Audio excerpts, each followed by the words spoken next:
Assalamualaikum warahmatullahi wabarakatuh. Alhamdulillah, salatu wassalamu ala rasulillah. Teman-teman, kita bertemu kembali di channel edukasi dan motivasi.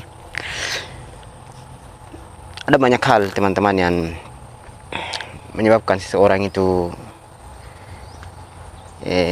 dalam kehidupan ini menjadi tujuan dalam kehidupan. Tentu sebagai seorang muslim, kalau kita seorang muslim adalah tentu tujuannya adalah ibadah kepada Allah Subhanahu wa taala, dan itu tujuan yang paling pokok, beribadah kepada Allah. Namun tahu nggak teman-teman bahwasanya ibadah seseorang kepada Allah Subhanahu wa taala itu hendaknya dengan memenuhi syarat dan ketentuan. Tentunya dia harus ikhlas, dan tentunya dia ibadahnya itu sesuai dengan petunjuk Nabi Sallallahu Alaihi Wasallam. Tapi ada tujuan lain teman-teman yang merupakan bukan sebenarnya tujuan, tapi dia adalah dasar seseorang itu beribadah kepada Allah. Apa dasarnya? Dasarnya adalah bahwasanya seseorang ketika dia beribadah kepada Allah adalah dia memiliki sarana. Dan sarana itu teman-teman itu diperoleh dengan kalau kita sekarang bicaranya adalah uang, harta. Kenapa? Coba kita perhatikan. Kita diperintahkan ketika sholat menutup aurat, dan dia merupakan salah satu dari syarat sahnya sholat.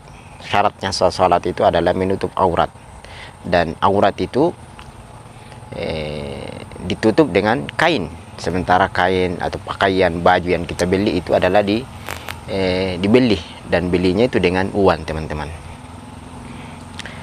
Olehnya itu teman-teman sekalian, maka seseorang membutuhkan harta di dalam kehidupan ini, dan metode dalam mencari harta itu diberikan kebebasan oleh Allah Subhanahu wa taala.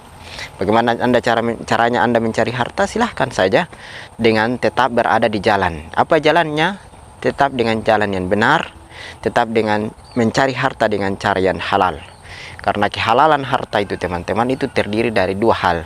Yang pertama adalah halal zatnya, hartanya sendiri itu halal. Kemudian yang kedua adalah halal dalam mendapatkannya. Maka ini dua, mendapatkan harta dengan hal yang paling penting dimiliki oleh setiap orang. Karena setiap kita ini ketika dia bekerja mencari uang, mencari harta dan seterusnya, itu ibadah kepada Allah. Namun dia harus perhatikan dua cara itu. Halal zatnya yang dia cari, dan kemudian halal bagaimana dia cara mendapatkan harta itu. Baiklah teman-teman. Setelah kita mendapatkan harta dan seterusnya, dan saya saksikan ya, pada kesempatan kali ini saya akan berbicara sedikit ya tentang bagaimana seseorang dalam mendapatkan harta yang halal dan zat dan caranya. Tentu sebagaimana yang sudah kita sebutkan tadi ya, bahwasanya mencari harta itu kita diberikan keluasan dalam mencarinya. Tapi ada rambu-rambu yang Allah Subhanahu wa taala gariskan, tidak boleh seperti ini, tidak boleh seperti ini, dan seterusnya. Itu perlu diperhatikan oleh setiap muslim, Apa itu? Ya itu caranya harus benar, tidak boleh merugikan orang lain, dan itu ada ya di dalam, kalau kita dalam Islam itu ada di dalam pembahasan muamalah itu penting untuk dipahami setiap orang. Tapi bukan sekarang ini pembahasannya teman-teman. Yang jelasnya adalah kita paham bahwasanya mencari harta di dalam kehidupan ini adalah merupakan sarana dalam ibadah kepada Allah Subhanahu wa taala. Jadi jangan dijadikan tujuan.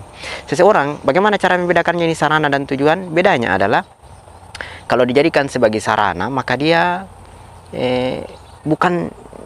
tidak terfokus ke sana. Bagaimana fokusnya? Fokusnya adalah dia bagaimana beribadah kepada Allah. Dan seorang muslim dia yakin bahwa yang berikan harta itu adalah Allah Subhanahu wa taala, dan sudah diukur bahkan sebelum dia lahir sudah dia ketahui.